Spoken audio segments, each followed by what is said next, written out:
Boa noite, meu amigo Zé Loredo. Prazer imenso estar contigo aqui hoje. Meu caro Alex, salve Maria Santíssima. O prazer é todo meu, satisfação imensa. Desde logo, aproveitando para agradecer ao convite, e a satisfação é toda minha. Bem, salve Maria, como de costume, aqui faço um brinde a você e a todos que nos estão acompanhando, um uísque, Esto Perpétua. É muito bom estar aqui falando principalmente dessa figura pouco conhecida, até mesmo entre os conservadores brasileiros. E eu queria, iniciando essa conversa, antes de falar mais detalhes da vida, do pensamento do professor Plínio Corrêa de Oliveira, que um brinde a Esto Perpétua. Dr. Plínio nasce no dia 13 de dezembro de 1908 e faleceu no dia 2 de outubro de 1995. Então, por conta até dessa data de nascimento dele, fizemos essa live. E eu queria, antes de falar sobre a vida e o pensamento, que você desse o teu testemunho da importância da obra do professor Plínio Corrêa de Oliveira no teu trabalho. Antes de tudo, eu pergunto a ti, Alex, e a quem nos ouve, se o meu áudio está bom. Está um pouco baixa a tua voz, poderia ficar um pouco mais alta. Baixo. Está um pouco baixo. Deixa eu ver.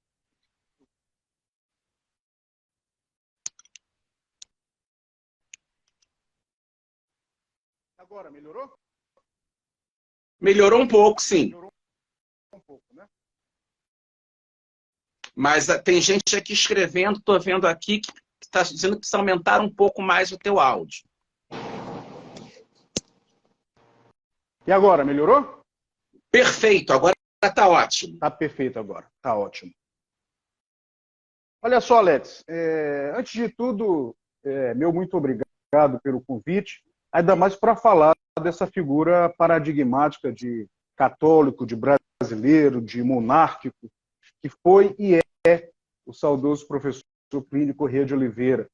E foi uma figura extraordinária do Brasil e foi inegavelmente, como assim o intitulou o historiador Robert de Mattei, na biografia, o cruzado do século XX. Evidentemente, sem desmerecimento para os outros grandes católicos do século XX. Mas parece que olha só, tá aí, a edição, a biografia do Robert de Mattei. Aliás, livro indicadíssimo. Talvez seja o melhor livro para aquele que tem interesse em conhecer um pouco da obra, do pensamento do professor Plínio Corrêa de Oliveira e ainda não conhece muita coisa. Então, desde logo fica a indicação. O livro, eu acho que ainda está disponível na livraria Petros. Na internet as pessoas podem encomendar o livro, esse livro do Roberto Mattei, dentre vários outros, de e sobre o professor Plínio Corrêa de Oliveira. Bem, é uma coisa interessante quando pegamos, Alex, quando nos defrontamos sobre algumas das mais importantes figuras de católicos, de tradicionalistas do século XX. Vamos nos circunscrever aqui ao Brasil. A gente pode elencar aqui o Dr. Plínio, pode elencar aqui o Plínio Salgado, o Gustavo Corsão, talvez aquele que tenha sido o grande renovador do combate católico no Brasil do século XX, Jackson de Figueiredo, ao qual tanto devem o Plínio Corrêa de Oliveira, o Corsão, o Alceu Amoroso Lima, em sua boa fase, que durou pouco, infelizmente, e que decorreu a fundação do Centro do Vital pelo Jackson. Mas nós nos defrontarmos sobre a vida desses grandes católicos, mencionei aqui o Jackson Figueiredo, o Dr. Plínio Salgado, Gustavo Corsão, José Pedro Galvão de Souza, João Camilo de Oliveira Torres, deixe-me ver aqui, Arlindo Veiga dos Santos, enfim, temos aí uns com uma tendência mais liberalizante, outros com uma tendência mais tradicionalista, mas imagino que todos eles deram a sua contribuição, foram nomes importantes e devem ter a sua obra lida e maturada pela presente geração. Mas é uma coisa interessante sobre o Dr. Plínio. Uma vez conversando com o meu queridíssimo amigo, mestre em muitos aspectos, professor Armando Alexandre dos Santos, certamente o Alex conhece, um grande monárquico, grande católico, foi da TFP, é uma figura admirável em diversos aspectos, é grande escritor também, serviu e ainda serve à Casa Imperial do Brasil.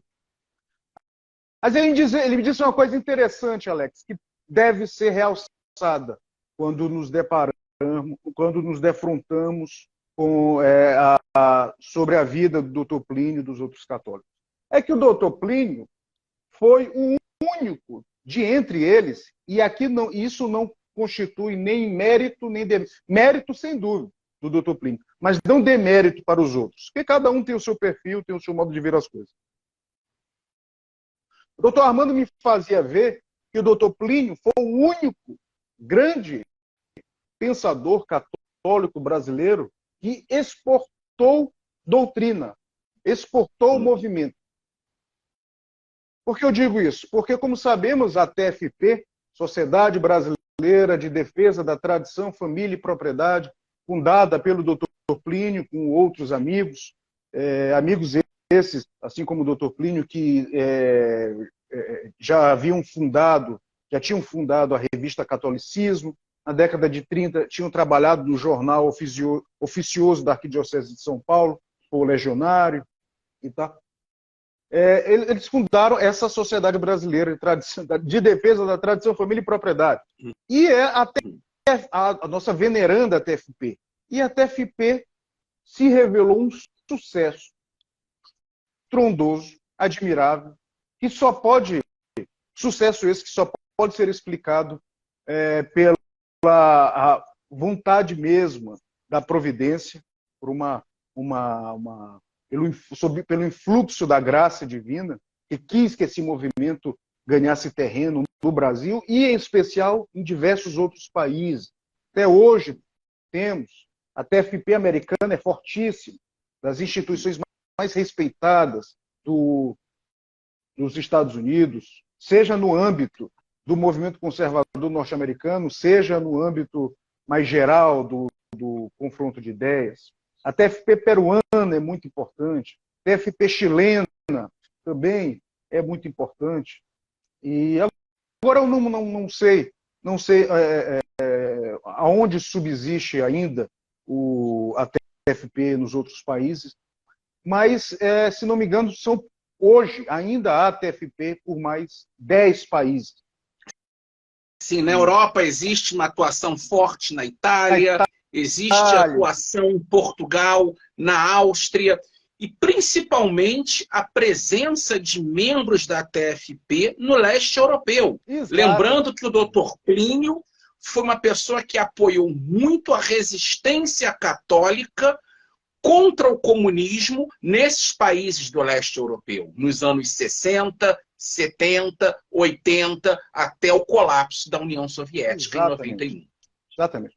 Muito bem lembrado. E aqui eu lembro, a propósito, que eu acho que ainda hoje é o recordista. Eu me lembro aqui, a propósito, do abaixo-assinado pela independência da Lituânia, que foi uma campanha absolutamente extraordinária da TFP, acho que lá pelos idos de 90 ou 91, e que, salvo engano, ainda hoje é o maior abaixo-assinado de que se tem notícia. Parece que está até registrado no Guinness Book, está no Guinness amplamente reconhecido.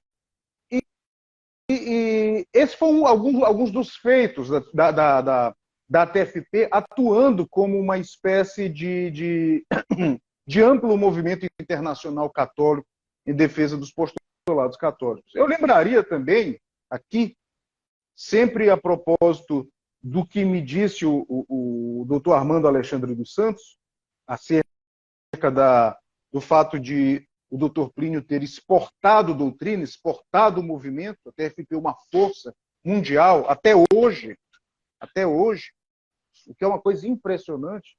Eu lembro aqui também do famoso manifesto que a TFP fez publicar, acho que no início da década de 1980, deve ter sido 81, 82, 83, por ocasião do lançamento da plataforma de governo do Mitterrand, na França, e seu socialismo autogestionário, alguma coisa assim, agora posso estar confundindo a expressão, e o manifesto da TFP publicado nos mais importantes jornais do mundo, todos os grandes jornais brasileiros, foi publicado em todos os grandes jornais dos Estados Unidos, da América Latina, da Europa, e não sei se chegou ao Japão, mas não duvido que tenha chegado, e o fato de que, em decorrência desse manifesto tão bem escrito, tão solidamente exposto, de doutrina tão sólida, tão firme, isso causou um prejuízo terrível às pretensões socialistas do François Mitterrand na França. Agora eu não me lembro dos detalhes do que ocorreu, não lembro agora se ele caiu, se ele era o presidente da República, não era primeiro-ministro, mas não sei se ele teve de contemporizar, não me recordo agora, mas isso é fácil de verificar na internet. Então, só para elencar, só para mencionar esses dois aspectos, esses dois episódios tão consagradores de um movimento, afinal de contas, fundado no Brasil por brasileiros. Eu poderia até citar um terceiro, Alex. Poderia até citar um terceiro logo no início da TFP, em 1963 ou 65. Foi o lançamento do livro de um dos fundadores da TFP, eu acho que foi o Caio Xavier Vidigal, publicou o Querensky Chileno, acerca da política democrata cristã do Eduardo Frei, no Chile, e com acusações as mais graves ao então presidente chileno Eduardo Frei, no sentido de ele ter preparado o caminho para a ascensão do Allende no Chile, mais ou menos como, sei lá, 30 anos depois, pouco mais de 30 anos depois, prepararia o terreno aqui no Brasil para o Lula, o Fernando Henrique Cardoso. O Fernando Henrique pode ser considerado uma espécie de Kerensky brasileiro. Uhum. E esse livro foi algo, ainda hoje, no Chile, ainda hoje, se o sujeito quiser increpar o Frei, o velho Frei, e o filho, que também foi presidente, acho que está vivo ainda, acho que a pior coisa que eles detestariam ouvir era Kerensky chileno.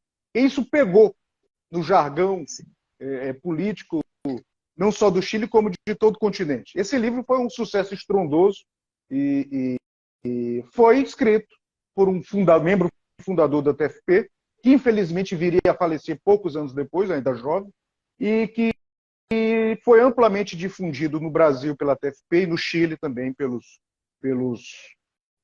membros. Não sei se já havia uma TFP no Chile, mas certamente por aqueles membros que viriam anos depois a fundar a TFP chilena.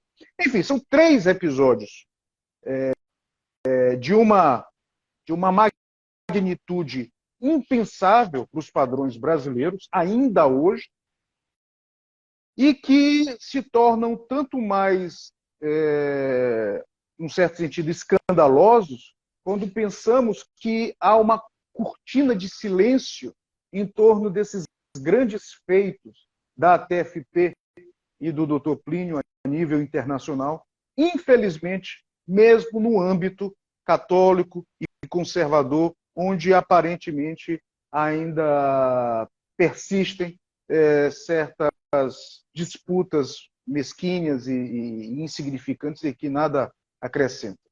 Então, sim.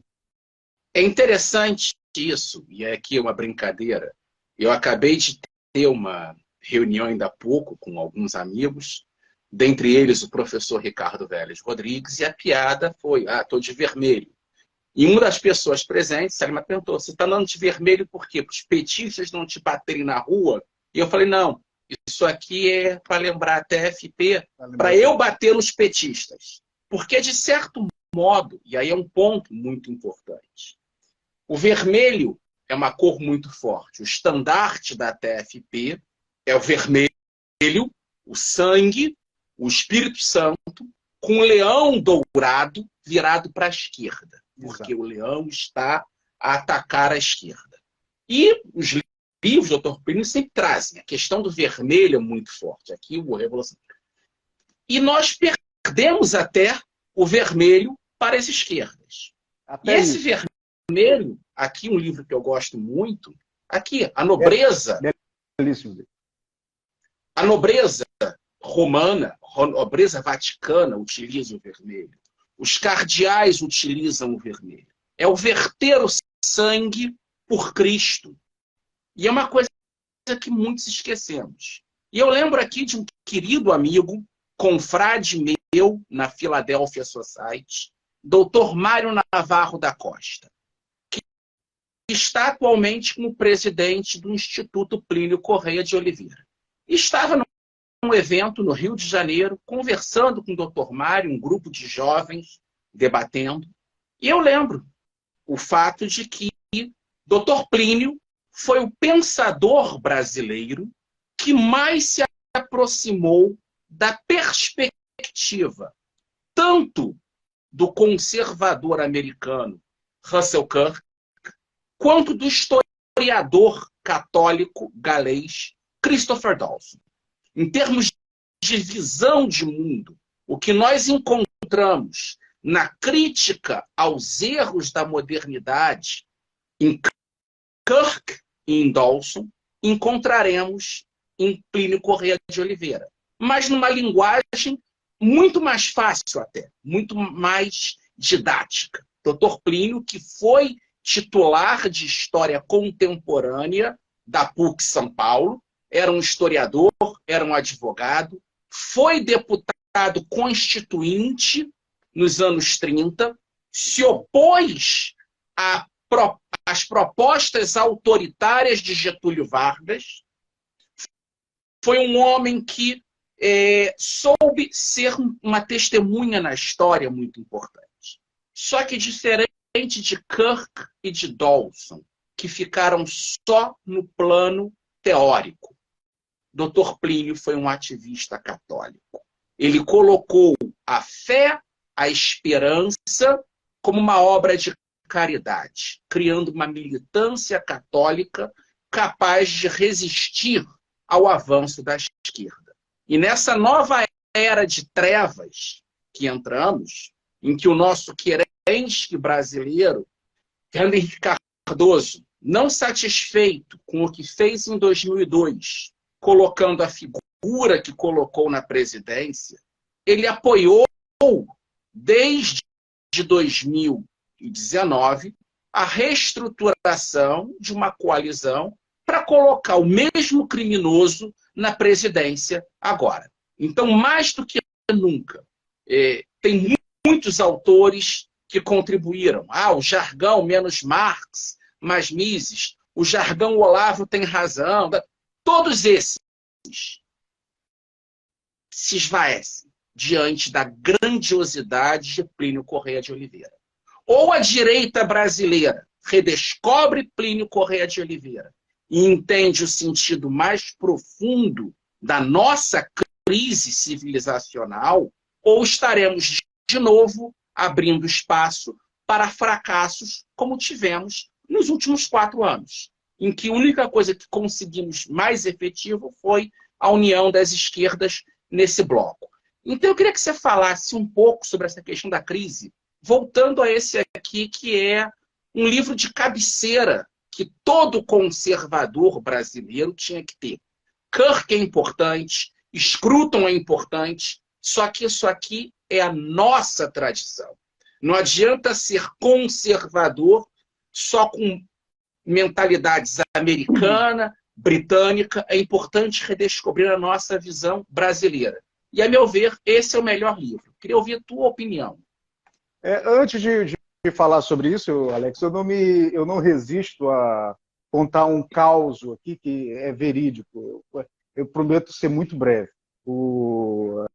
Quando tu falaste da cor do vermelho, as esquerdas roubaram o nosso vermelho e tal. É interessante, tem uma história interessante envolvendo os membros da TFP, que era o seguinte: em São Paulo era muito comum, ainda é hoje comum, que as pessoas ali na altura do Mackenzie entrem pelo Mackenzie para cortar caminho. E isso já havia na década de 70 e tal. E muitas vezes os comunistas, na década de 70, tentavam, tu deve saber dessa história, né? Tentavam, como é que eu posso dizer, fazer uma emboscada aos membros da TFP dentro do Mackenzie. Acho que tu já deve ter ouvido essa história. E diferentemente do que eles imaginaram, a turma da TFP sempre foi muito boa de briga. E muitos fizeram karatê, Dom Bertrand fez karatê, Dom Luiz, acho que Dom Luiz também, saudoso Dom Luiz fez karatê. E até que os comunistas começaram a morrer de medo dos membros da TFP, quando, numa certa ocasião, lá no Mackenzie, um membro da TFP deu um golpe de tal modo violento num comunista que esse comunista morreu. Claro que o membro da TFP não quis matar, mas deu um golpe violento e o comunista morreu, e foi uma fatalidade, mas que isso certamente isso serviu de lição para muitos comunistas. Então eu não me furto a contar essa história, que é interessante, é muito interessante. Sobre a importância do Revolução contra a Revolução, da obra como um todo, do Dr. Plínio Corrêa de Oliveira e tal, e muito em sua relação com a obra de outros grandes católicos, conservadores e tradicionalistas, como o Christopher Dawson, o Russell Kirk, talvez não o Roger Scruton, eu já não vejo tantas semelhanças, mas e também com as semelhanças, as convergências da obra do Dr. Plínio em face de tradicionalistas do mundo latino e hispânico, a exemplo de dois gigantes como de língua francesa, Joseph de Maistre, e de língua espanhola, o grande Juan Donoso Cortés. Há pontos de convergência muito nítidos, muito firmes na obra. Eu acrescentaria um terceiro, também francês, que é o de Bonald. Exatamente. Que é dos tradicionalistas franceses o mais elogiado pelo Kirk, inclusive. Então, poderia citar o de Bonald, sim, sem dúvida. Em certo sentido, também o carlismo espanhol, pela questão do legitimismo, e, enfim, mas vamos.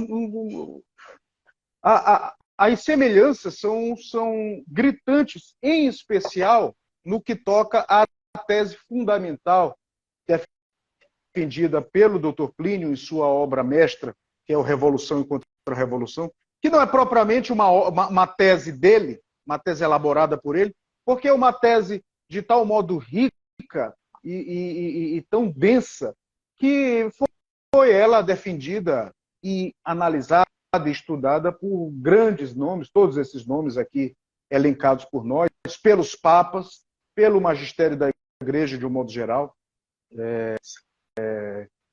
que é as etapas por que passaram e passam ainda o processo revolucionário no Ocidente. Essa é uma tese irrespondível e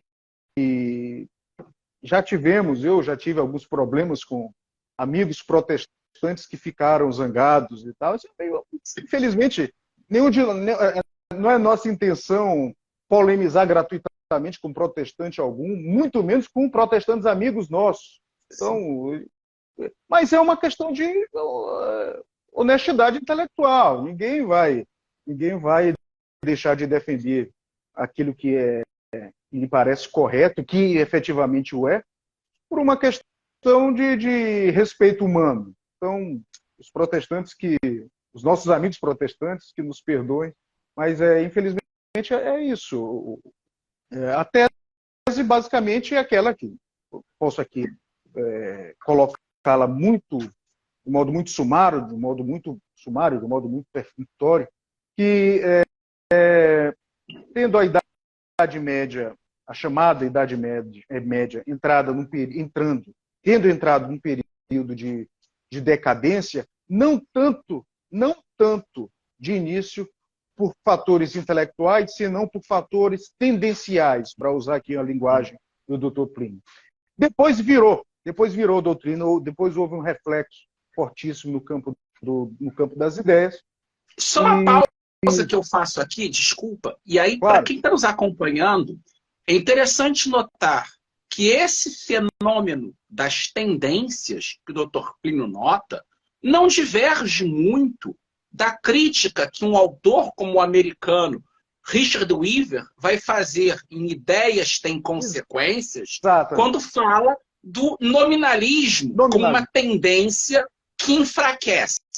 E se pegarmos, por exemplo, o alemão Erich Feiglin, A Nova Ciência da Política, vai mostrar o gnosticismo no pensamento de Joaquim de Fiore. Então, o Dr. Plínio, numa linguagem muito mais clara e objetiva, mostra a mesma tendência em paralelo, que intelectuais como Richard Weaver, Erich Feiglin vão mostrar, e que Christopher Dawson, em A Divisão da Cristandade, mostra. A ferida da reforma é uma marca muito grande. Desculpe, mas eu acho importante.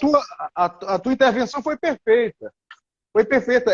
Eu não havia citado o Richard Weaver e o seu livro espetacular, As Ideias Têm Consequências, um livro que me marcou muito, ainda hoje marca muito, um livro muito importante, muito interessante, e que não sei se era católico, mas certamente defendeu ali uma visão de mundo católica.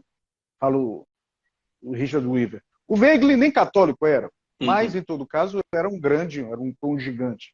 Mas enfim, a tese pode ser resumida da seguinte forma: tendo a Idade Média entrado em decadência, tanto pela corrupção das ideias quanto pela corrupção dos costumes, chegando o Renascimento, de tal modo as coisas se encontravam em franca decadência que chegamos à chamada Reforma Luterana. Na verdade, foi uma Revolução Luterana. E aqui o Dr. Plínio dizia que havia se dado a revolução no campo religioso. Uma vez consolidada a quebra da unidade europeia, preparou-se o caminho para o iluminismo, em especial em sua vertente francesa, que culminou na Revolução de 1789. Aqui estamos defronte da revolução no campo civil ou político. Revolução essa que, inegavelmente, pela proletarização dos trabalhadores, pela destruição dos chamados corpos intermediários e pela destruição da organização descentralizada e sacral do antigo regime, acabou parindo o comunismo, e que culminou na Revolução Bolchevique de 1917. Então, estamos aqui de frente da revolução no campo social e econômico. Então, bem resumidinha a tese, não tem nada demais, mas é irrespondível. O doutor Plínio, Alex, como tu sabes, já tratava em termos de quarta revolução, num dos apêndices de uma das últimas edições do Revolução e Contra-Revolução, e fazia ele menção ao maio de 68, a revolução no campo mais próprio dos costumes. E aqui eu lembro uma coisa interessante. Relembrando aqui a convergência que há no pensamento e na obra de todos esses grandes católicos, conservadores e tradicionalistas. Um outro grande tradicionalista, o saudoso professor Rafael Gambra, o grande nome do carlismo espanhol, autor de livros de suma importância, ele, num certo momento, agora eu não me recordo onde, em qual dos livros, foi no Ensaio Espaço, não sei, não me recordo. Ele dizia que se no século XX se deu a separação entre a Igreja e o Estado, no século XX não, perdão, no século XIX havia se dado a separação entre a Igreja e o Estado, no século XX os povos assistiam à separação entre a Igreja e a sociedade. Esse entendimento do processo revolucionário do Rafael Gambra, que também merece ser lido no Brasil, se Deus quiser, eu vou publicar em algum momento, é algo que a nossa geração, Alex, essa geração, essa direita conservadora, católica, monárquica, tradicional, que se formou aos trancos e barrancos no Brasil, não raro adotando aspectos de doutrina heterogêneos, mas, enfim, nos trancos e barrancos conseguimos fazer alguma coisa. Mas é interessante, a nossa geração, e isso me parece muito claro, atuou e ainda atua num contexto de separação entre a Igreja e a sociedade. Uhum.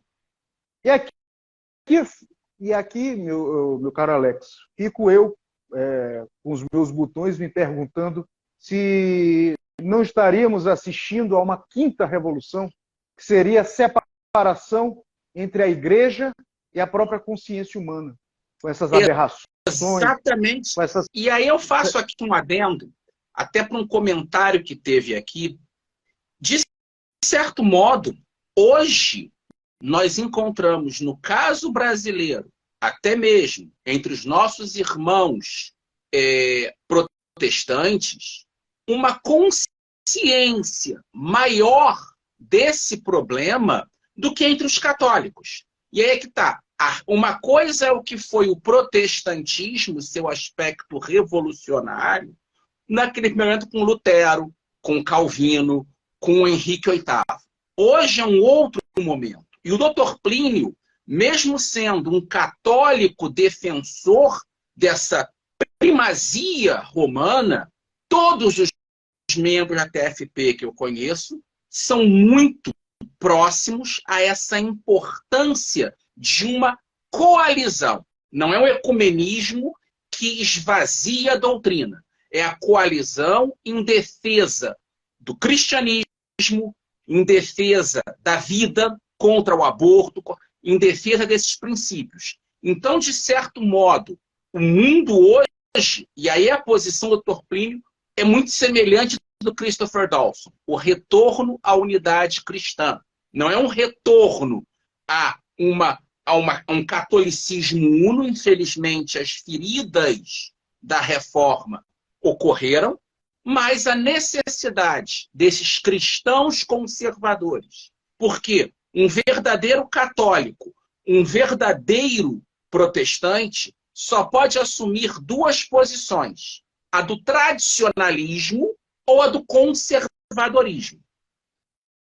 Ou qualquer outra posição acaba sendo uma negação de princípios teológicos intrínsecos à nossa fé. E aqui eu cito uma passagem, vou te passando a palavra, quando Dr. Plínio diz no seu capítulo 1, Crise do Homem Contemporâneo, abre aspas, as muitas crises que abalam o mundo odierno, do Estado, da família, da economia, da cultura, etc., não constituem senão múltiplos aspectos de uma só crise fundamental, que tem como campo de ação o próprio homem. Em outros termos, essas crises têm sua raiz nos problemas de alma mais profundos, de onde se estendem para todos os aspectos da personalidade do homem contemporâneo e todas as suas atividades. Fecha aspas. É o que Edmund Burke, Russell Kirk e muitos outros disseram. As desordens políticas na sociedade são reflexos da desordem moral na alma das pessoas. Exatamente. Exatamente. Isso em última instância, é isso mesmo. Não pode haver, eu acho que é num livro um dos livros do Fulton Sheen, se não me engano, Paz e... Oh, meu Deus, um livro que ele escreveu pouco depois das bombas atômicas. Esqueci agora, um livro muito interessante, em que ele começava esse livro justamente dizendo isso, que não há crise política ou social, ou coisa que o valha, não há descalabro nesse sentido que não tenha começado antes com uma desordem interna da alma, da consciência humana. Então, essa tua intervenção novamente foi muito feliz, Alex, e realçando esse trecho da obra do Dr. Plínio, que converge nesse sentido. Porque, de fato, eu já venho meditando sobre isso, tal. A gente aqui no fronte de batalha, na linha de frente, tentando fazer alguma coisa, e aparentemente é isso. É a consciência humana que vai sendo destruída, de algum modo, lentamente, porém progressivamente, e talvez seja uma espécie de quinta revolução. Não sei se eu estou certo, não sei se eu estou exagerando, ou se eu estou sendo impróprio, mas é algo que me parece. Eu concordo contigo. E isso vai no encontro do Dr. Plínio. Ele entende que a revolução é una, ela é progressiva, ela tem diversas fases, ele consegue perceber esse início dentro da própria Igreja Católica, onde há uma abertura para um voluntarismo, e de certo modo que Ockham está trazendo voluntarismo, o que Fiore está trazendo, revivendo o gnosticismo. De certo modo, eu brincava muito com meus alunos, tanto na faculdade do Mosteiro de São Bento, quanto no Seminário Católico do Rio de Janeiro, de que, para entendermos os males do nosso mundo hoje, século XX, Santo Agostinho e Santo Irineu, contra as heresias, ainda são os dois principais autores. As heresias mudam de nome, mas os fundamentos são os mesmos. E aí, é uma provocação que eu te faço, a gente vê essa crise dentro da igreja. O homem acaba negando a razão.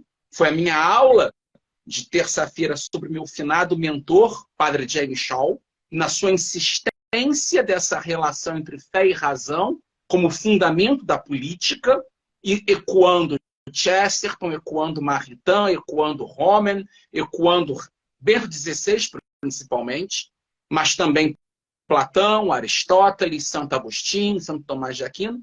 E nós temos a Reforma Protestante. Um problema, a gente sabe que existiam problemas do lado católico, nenhum católico nega isso. Dawson é muito claro nisso da cristandade. Só que dali nós temos o iluminismo, a Revolução Francesa, o nacionalismo, o cientificismo. Então o homem diz não à igreja, diz não ao Cristo, diz não a Deus e acaba chegando a dizer não ao próprio homem.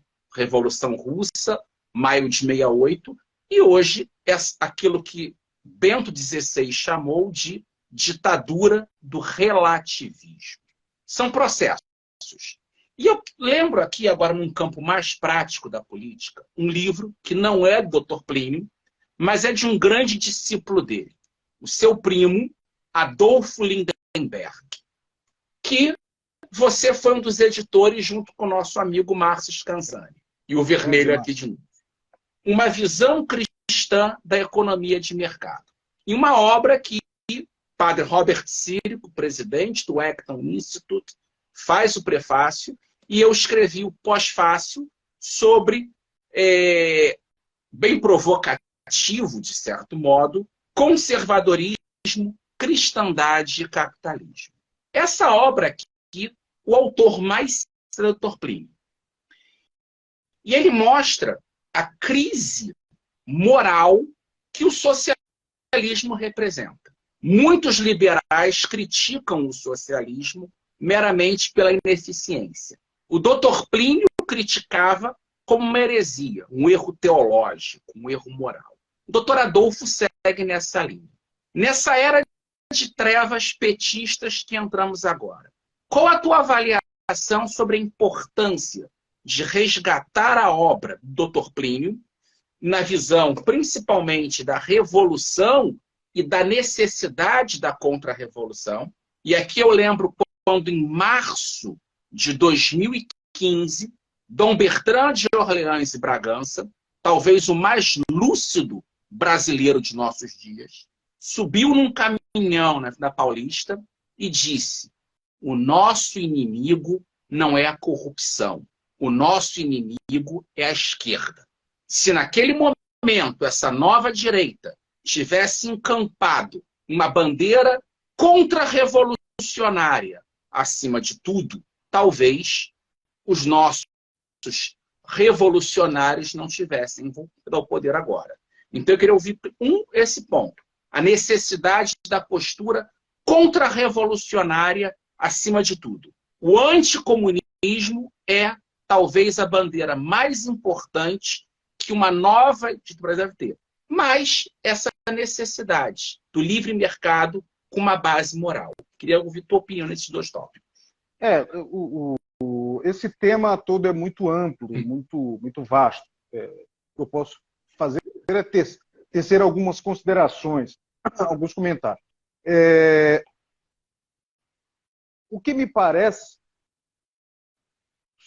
aqui tomando como mote o grandíssimo livro do Dr. Adolfo, uma figura emblemática, tem acho que 92, 93 anos, de uma lucidez impressionante. Uma pequena correção, ele está com acho 96 anos. 96, pronto. E ainda subindo em andaimes para acompanhar as obras das empresas dele. É uma figura extraordinária, em vários aspectos, o Dr. Adolfo. Sempre que eu estive em São Paulo, ele me recebeu de uma maneira muito amiga, muito generosa. Primeiramente, sobre a questão do anticomunismo.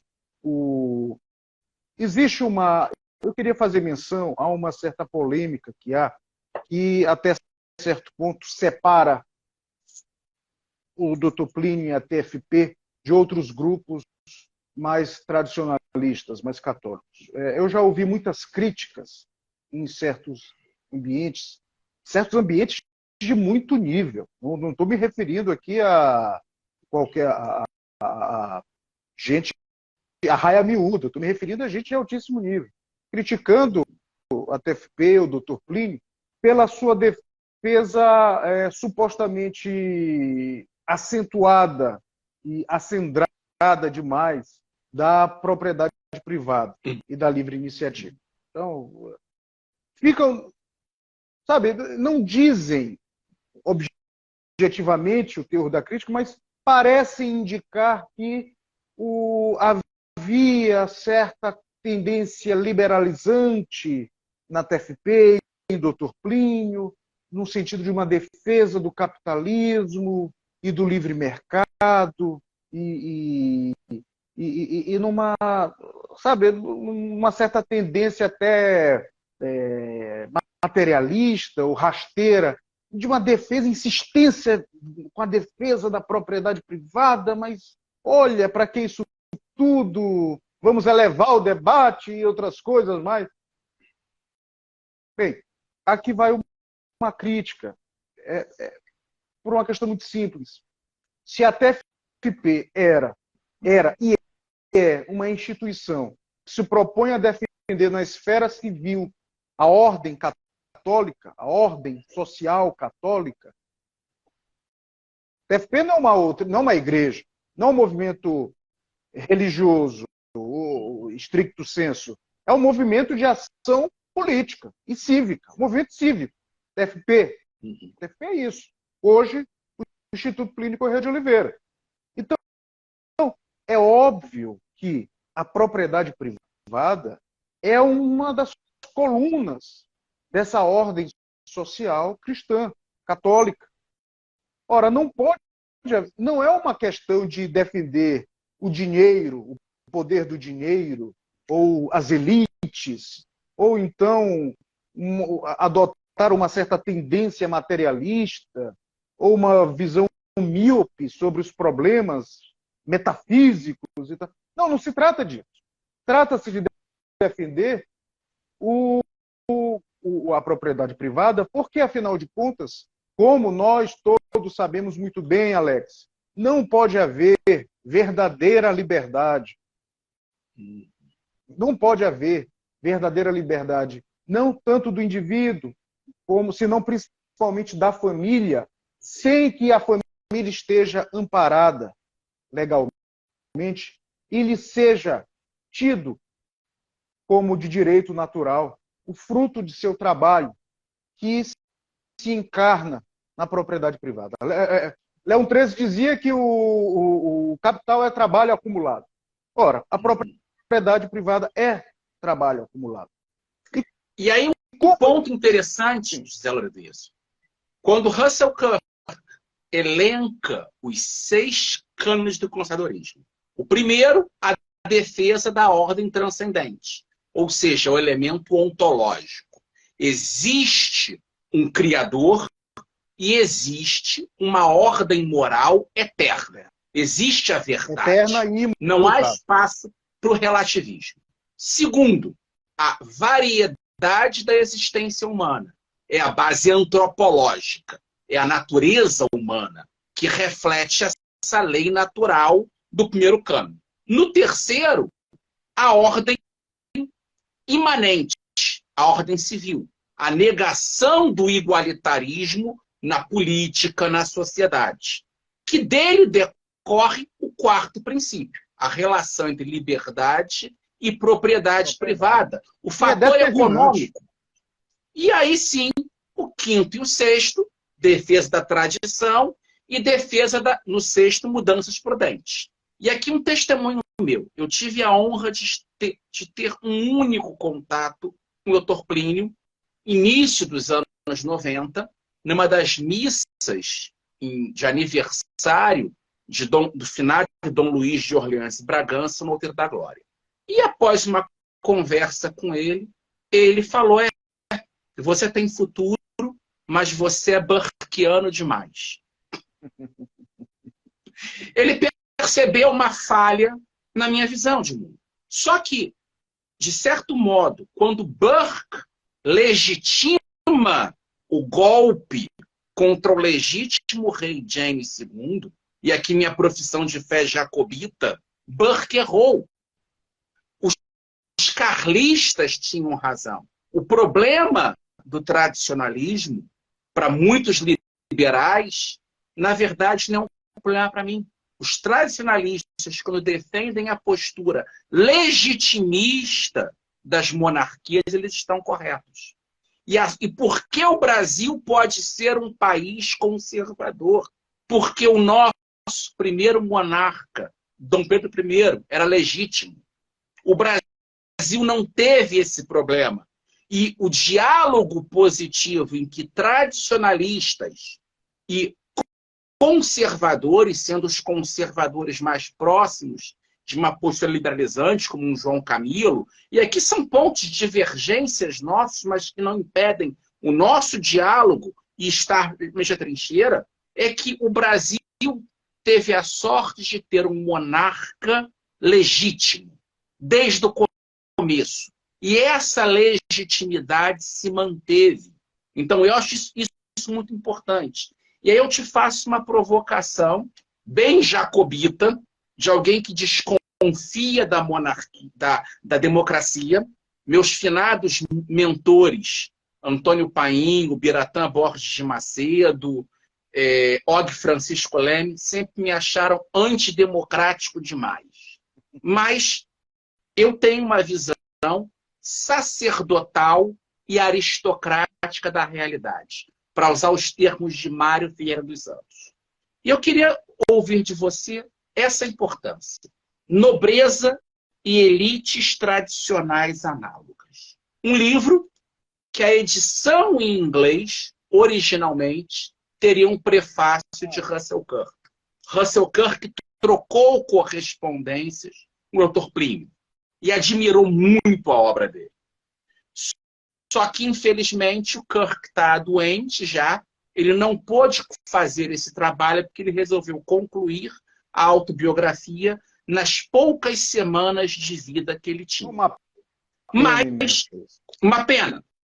Só que é um livro muito importante. E aí, a necessidade de católicos, protestantes, até mesmo pessoas que não tenham fé, mas que assumam essa posição de uma elite tradicional, ou seja, uma visão aristocrática, não no sentido de nobreza parasitária, mas no sentido de sermos os melhores, de fazermos o que deve ser feito.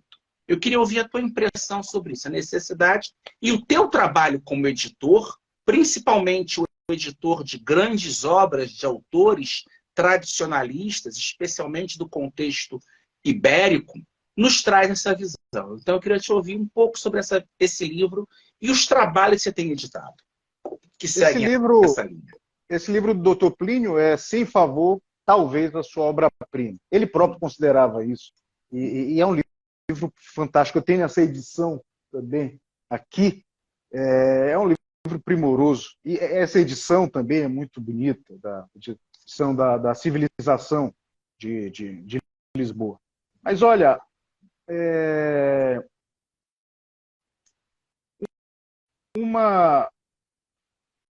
o verdadeiro contraponto a uma visão ideológica da vida, podemos assim falar, é um contraponto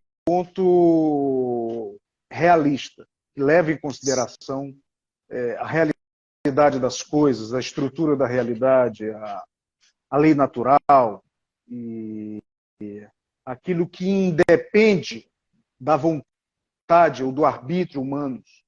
Então, é algo perfeitamente natural, podemos assim falar, obra, um aspecto que Deus pôs na criação, irem surgindo certas elites no tecido social, certas figuras que, seja individualmente, seja por questões hereditárias, seja por questões institucionais, certas figuras que têm como função precípua junto à sociedade uma posição de liderança, de esteio, de luzeiro da sociedade. Isso é assim naturalmente, sempre foi assim, e mesmo hoje é assim, porque não vai ser a nossa República de 1889 que vai decretar o fim da realidade. Não vai ser a República, não vai ser a Revolução de 1789 a fazer o mesmo. Existe. Então, é natural que acabem surgindo certas figuras que sobressaiam, que se destacam do todo social. O grande ponto de esperteza, de inteligência da ordem medieval é que ali se institucionalizou de um modo muito interessante, muito curioso, essas elites naturais. Institucionalizando-se essas elites naturais, elas passaram a ter uma função social ostensiva, uma função social muito presente, muito visível. E não apenas isso, essa função social passou a ser herdada pelos filhos. Daí o fato de o nosso grande Visconde do Cairu, Alex, dizia, isso ainda no primeiro reinado, quando ele se contrapôs ao fim do Morgadio, ele dizia que não podia entender como uma monarquia poderia se efetivar, poderia se consolidar se não for um regime de famílias fortes. Ora, se a monarquia é encabeçada, é o regime de uma família que destacada da sociedade assume a chefia dos negócios públicos, assume a governança geral, nada mais natural que essa sociedade tenha também famílias fortes, que as outras famílias sejam fortes. Ou seja, e é somente nesse contexto familiar de hierarquia, de sacralização do poder, de municipalismo, de saudável e autêntico corporativismo, é somente aí que o indivíduo vai encontrar a sua verdadeira liberdade, a sua verdadeira força. O indivíduo sozinho não pode nada. E aqui vai uma crítica ao individualismo liberal. Felizmente, o indivíduo sozinho, atomizado, nada pode contra o poder. Nada. Exato. E aí, só um parênteses. Claro. Liberais como Montesquieu, Burke e Tocqueville e Acton perceberam isso. Se a luta for entre o indivíduo e o Estado, o indivíduo será esmagado. Nós precisamos desses corpos intermediários.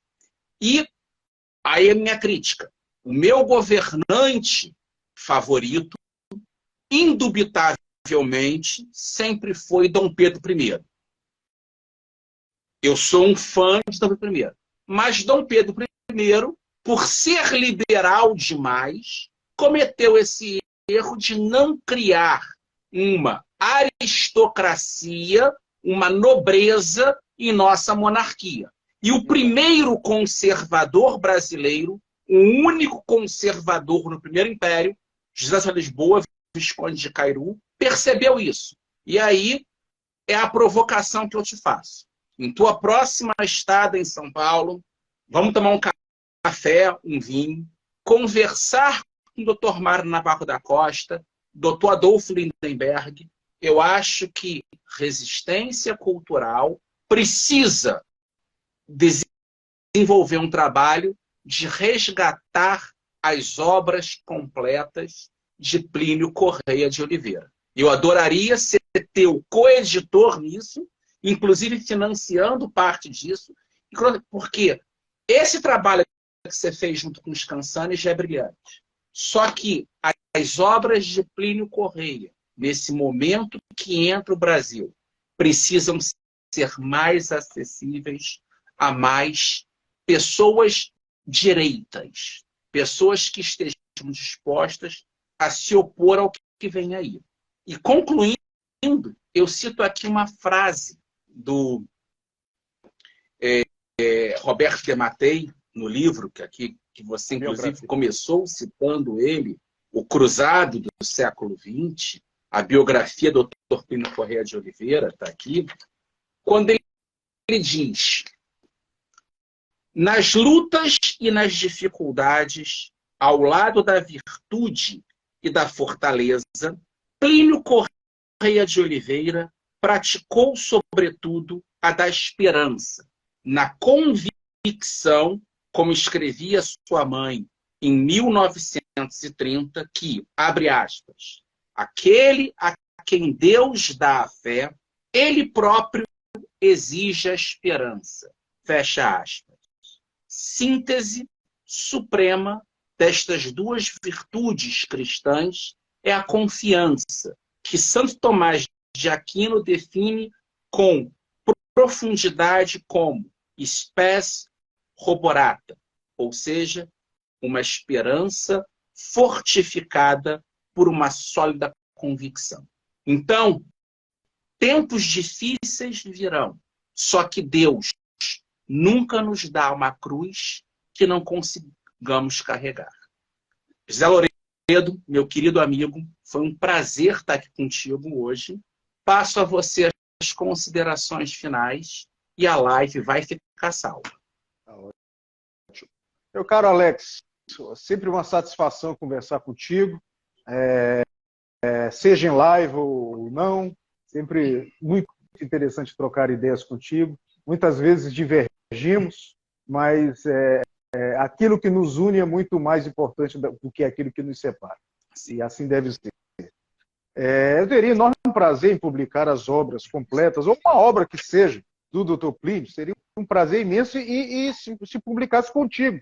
Numa parceria contigo seria fantástico. E não conheço o Dr. Mário Navarro, infelizmente. Já estive várias vezes com o Dr. Adolfo, gosto muito dele. Dr. Mário Navarro teria enorme prazer em conhecer. Figura muito importante e tal, e tenho certeza que seria muito interessante conhecer. Como é que eu posso finalizar? Eu acho que nós temos de manter acesa a chama das boas ideias, da nacionalidade, dos nossos valores católicos, monárquicos, tradicionais, e temos de tomar ciência, temos de beber da fonte desses grandes homens, desses grandes brasileiros católicos, não somente os brasileiros, mas até para uma questão de entendimento maior da nossa realidade, talvez devamos prestar um pouco mais de atenção aos brasileiros, porque, como tu sabes muito bem, a tentação do apriorismo, do abstracionismo, persiste nos arraiais conservadores e tradicionais. E a pior desgraça que pode acontecer ao tradicionalismo ou ao conservadorismo é que o tradicionalismo se transforme em ideologia, ou seja, uma visão parcial e arbitrária da realidade. E não queremos isso. E nesse sentido, talvez devamos dar uma atenção maior aos brasileiros. Plínio Corrêa de Oliveira, José Pedro Galvão de Souza, João Camilo de Oliveira Torres, Plínio Salgado, Jackson de Figueiredo, lá no século XIX, grande Cândido Mendes de Almeida, José Soriano de Souza, o grande Dom Vital, sem dúvida alguma, Dom Macedo, que foi um grande escritor, e Dr. Adolfo Lindenberg também. Enfim, temos de continuar lutando, estudando e rezando. É assim que eu termino, meu caro Alex. Mais uma vez agradecendo a tua gentileza e generosidade de sempre. E fico aqui à disposição para o que for. Grande abraço, meu amigo. Temos muitas lives a fazermos juntos em 2023 e até com mais pessoas, como fizemos aquela com o Guilherme Diniz, fazer com o Bruno Garchagen, com o Thomas Juliano, com Rafael Nogueira, com Marcos Boeira, porque é fundamental recuperar essa tradição do nosso país. E uma coisa que o Thomas Juliano sempre fala, citando Ernest Hemingway, mais importante que a luta é quem está contigo na trincheira. E eu agradeço a Deus por estar na mesma trincheira que você, meu amigo. Um brinde a você, um brinde a todos que nos acompanharam ao vivo, a todos que nos acompanharão na live salva aqui na gravação. Fiquem com Deus, uma boa noite a todos, um bom final de semana, Esto Perpétuo, até a próxima. Grande abraço. Viva Cristo Rei! Viva Cristo Rei!